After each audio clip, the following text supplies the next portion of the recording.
एक महत्त्वाची तितकीच मोठी बातमी इंदापुरातनं इंदापूरमध्ये भाजपला एक मोठा धक्का बसलाय। भाजपचे नेते हर्षवर्धन पाटलांनी शरद पवारांच्या राष्ट्रवादीत प्रवेश करणार असल्याची घोषणा केली आहे। इंदापूरमध्ये कार्यकर्त्यांच्या मेळाव्यानंतर त्यांनी ही घोषणा केली।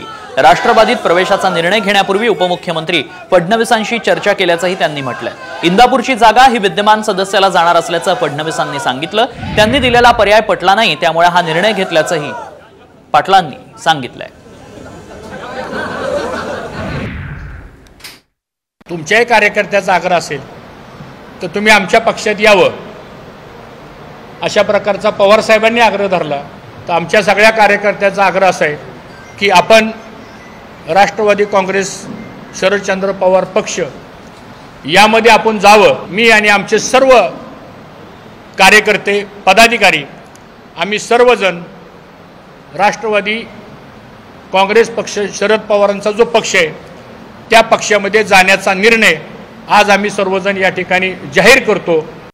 महाराष्ट्र राज्याचे उपमुख्यमंत्री आदरणीय देवेंद्र फडणवीस साहेबांना भेटायला गेलो।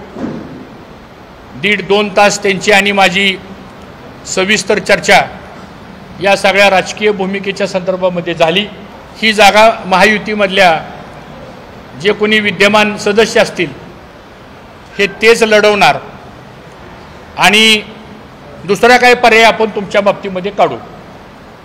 परंतु तो दुसरा पर्याय जो होता तो पर्याय व्यक्तिशः माझ्याही सर्व कार्यकर्त्यांच्या त्याला संमती नव्हती।